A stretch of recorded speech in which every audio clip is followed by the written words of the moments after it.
What is up, all of my horror fanatics out there? Welcome back to Late Night Frights. I'm the Late Night Frights horror leader, the J. Sloan or Jordan. I'm back here to do another video for you. Welcome back, guys. It has been over 2 years, and as you have probably seen by now, we are coming back. The big announcement, I made that a couple days ago. I figured I would go ahead and do this video and go ahead and get this review out there, seeing as it is the first of the year. 2018, a brand new year and a brand new time for us to start making videos and start putting out more content for you guys. But before I dive in, I just want to apologize for being gone for so long, and I want to say on behalf of myself, as well as all of the Late Night Frights members, that we are extremely excited to come back and to, be back into filming and making videos and producing videos for you guys, because that is something that we love to do and something we always have. We took a break. We kind of fell out of it. Our heart really wasn't where it should have been or where it needed to be at the time, and it was no longer fun for any of us on the channel, but we have had a much needed break, time to reprocess and recuperate, and time to get back to where we want to be and to make videos for you guys, and that's something that we've always enjoyed. So we want to apologize. Life happened for every single one of us, and it just kind of pushed us further and further away from doing videos. But we are back, and it is going to be a video a week is what I think we're going to try to go for. Is, like I said, myself, Chris Brock, Jeremy Burchett, Vanessa Reagan-Kovic, and Andre. We're going to be trying to get all these videos done for you guys. It's going to be a video a week. I'll do one. Chris will do one. It'll be in the exact same order as it was previously. We are missing a few members, but we understand why they could not return and why they couldn't come back. So anyway, guys, I just wanted to say that little introduction and kind of give you a brief and not too long explanation, because I don't want to draw this out or bore you guys in any way. So the film that I'm going to be doing a review of, and there will be reviews, horror battles, themes, we're going to be doing all that again. We're going to kind of mix it up a little bit and tweak it a little bit and make it a little bit more interesting and something new for the new year. So if you have any ideas, any specific ideas of anything new that we could do or anything you guys would like to see, please comment down below and let us know. But without further ado, the film that I decided to talk about was the first film that I ever reviewed here on Late Night Frights. It was my channel introduction, which was years ago when I first did the channel. And it is a 1982 film, and it's a classic. If you've watched my first video, if you want to go back all the way back then, it is The Thing.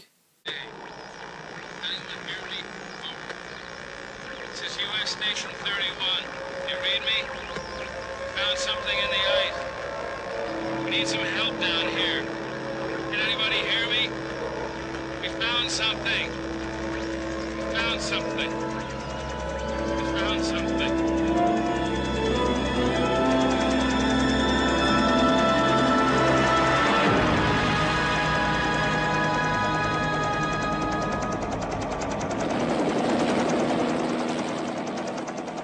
12 men have just discovered something. For 100,000 years, it was buried in the snow and ice. Now it has found a place to live. Inside. Where no one can see it, or hear it, or feel it. I know I'm human. Some of you are still human. This thing doesn't want to show itself. It wants to hide inside an imitation. It'll fight if it has to, but it's vulnerable out in the open. If it takes us over, then it has no more enemies. Nobody left to kill it. And then it's won. You guys gonna listen to Gary? He can beat one of those things!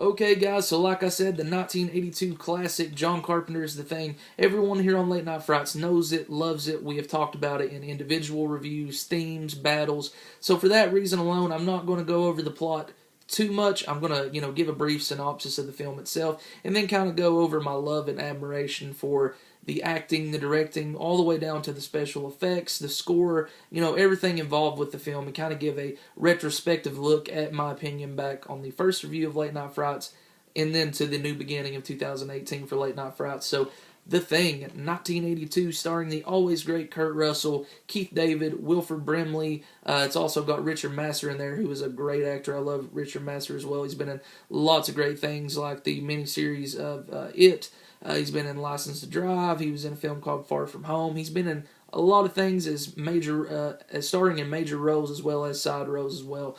It's got T.K. Carter in there. Just a stellar cast about a 12-man research team in Antarctica, I believe, who stumble across a alien, and they don't know it's an alien at first, is obviously. And the more that the film seems to progress, the more they seem to realize what they're dealing with, and something that they would never even imagine, nothing they've ever experienced or ever will experience again. And the film, it builds on its suspense to the fact that you never know who it is. I mean, if you've seen it, obviously you do, but upon first viewing, this film is truly terrifying. 1982, the suspense was there, and that's something that John Carpenter has always been a great director. He's always been good at capturing that suspense, and definitely capturing it in the moment to where it doesn't really necessarily need a score, although this has a great score behind it as well. You know that he is going to deliver. You know that there's going to be something behind that door. But the fact is, although you know there's going to be, you don't know what it is. And not many directors have that ability to actually do that. So the film seems, like I said, progresses. We see MacReady, which is played by Kurt Russell, who kind of takes the reins as the head honcho. He starts as kind of like a background kind of character. Not necessarily, but he doesn't really have as much pull as he does as soon as the isolation or the attack starts to begin by the alien. And we realize that this thing has been doing this for years and years and years, and it's just never really made it to a populated area, which is why that it's happening here, and it's happening now, and it's happening to these survivors. And the chill, the coldness of the film is what I love too, because it's fucking freezing. I mean, you can see it. You see it on their faces. You see them trembling, and it looks deathly cold. And that alone, to fight that cold and to survive, is very hard. And then you got an alien, and you got to worry about your friends, your brothers, who's turned and who's not. Who can you trust? Can you even trust yourself against the thing? And that's something that I've always loved about this film, is the isolation, because it is still to this day, years and years and years, decades later, still one of the most terrifying horror films of all time, and one of the most suspenseful horror films of all time. And it does such a great job of blending all the elements to its perfection, like no other film really could. The older I grow, not the 1978 classic Halloween, everyone knows how I feel about that. It's one of my favorite horror films of all time. My favorite horror film of all time, but The Thing is very close behind. And I think that's something that Chris and myself was talking about yesterday, actually, about this review, that it's really difficult to decide, because this film is just such an absolute masterpiece. And I think going into it, maybe it wasn't expected to be the cult hit that it has become, but over the years this film has it's grown and it's grown and it's grown such a fan base. It's got multiple editions. I own this edition, which is the first DVD edition that I picked up. I also own the Scream Factory edition. There's Arrow releases. There's tons of releases for this film. So one thing I want to talk about, I've talked a little bit about the acting. Like I said, Kurt Russell as MacReady. Keith David as Childs, amazing job. And the battle and the kind of the fight back and forth between the two, and not knowing who is the thing and who has been infected. And the thing, it can imitate right down to the mannerisms of someone, right down to their very moves. So it's very hard to decipher and to detect who is who and who is what, and that kind of pits each other against each other, or pins each other against each other in this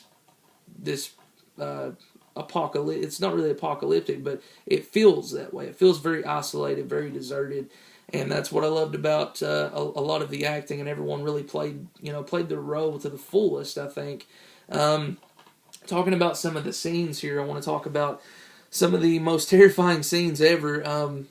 One is when McCready is testing the blood out, and they have that whole scene there where he's testing it out to see who is infected, who is in fact lying, and who amongst them is the Thing. And when he finds out and the blood kind of pops up, and they're tied, the wrong people are tied to the same seat, the same chair with the Thing, and the Thing starts to convulse and starts to shake. The most terrifying scene, one of the most terrifying scenes, and also one of the most badass scenes. I want to talk a little bit about the special effects, which is what we're kind of diving into next. And the special effects was done by a young artist named Rob Bottin, who had also worked on The Howling, and big fan of John Carpenter's, and very young when he started doing this. And oh my God, some of the greatest special effects, if not the greatest special effects, still yet to date in a horror movie. Everyone knows the spider head. That's a classic scene, as well as when the doctor is trying to use the defibrillator on the man and his hands get ripped off through the torso. Very, very grotesque stuff, and it's all practical, guys. All practical. And it really makes you admire, it really makes you appreciate a film that does rely heavily on practical effects, not really so much CGI, because they're taking so much time just to make this stuff, and the passion and the artistic view that they have is very, very awesome. So Rob Bottin worked on a lot of films, and this is probably one of his some of his best work, if not his best. So you chalk it all up, you've got the directing by the always amazing John Carpenter, one of the greatest horror directors of all time, and I think that goes without saying, that not just my opinion, but most people's opinions. One of the few horror film directors who are actually still alive, sadly. We've got a few left, but we've lost so many, especially over the last couple of years. I think one of the last Late Night Frights videos that we did, we actually lost Wes Craven. Tobe Hooper passed as well. It's been rough on horror directors and actors as well over the last couple of years. John Carpenter, stellar cast, amazing effects by Rob Bottin, and a great, like I said, the score, it builds it up. It makes the isolation feel 10 times more impactful and 10 times more real to the situation they're facing.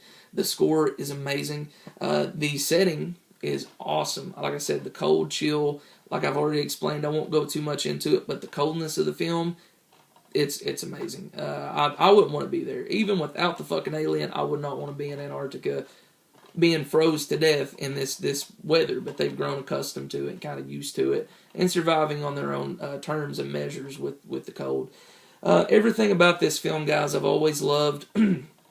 And I don't think my very first review on this film, my channel introduction years and years ago, really gave it justice. And I wanted to redo it and re-talk about it, kind of give it my praise and give it my love, because watching it so many years later and watching it, kind of growing up on the film and rewatching it, it's got so much replay value, so many good jumps, so much good suspense. The story keeps you gripped into the film. It's never a dull moment. You're never bored throughout the entirety of John Carpenter's The Thing. So in case you haven't seen it, maybe I've spoiled a little bit for you, but you should have seen this film by now. If not, definitely pick it up, whatever edition you can find. Buy it, give it a watch. I'm almost certain if you're a horror fan, you will like The Thing. So I want to thank you guys so much for watching. This has been the first Late Night Frights video of 2018. So much more to come, so stay tuned for that. I know next week Chris will have his video up. I think he's going to do a horror video game review, but I'm not sure. You guys will have to stay tuned and watch that. And yeah, guys, I'm so excited to be back. It was fun doing this review. I'm a little bit rusty, so I want to apologize for that. But if you guys enjoyed it, please comment down below, leave a like, tell me what you think of John Carpenter's The Thing. And yeah, stay tuned, guys. More Late Night Frights videos coming in 2018. I'm the Jay Sloan. You just watched Late Night Frights, the very first video back. And as always, guys, keep it horror. Peace.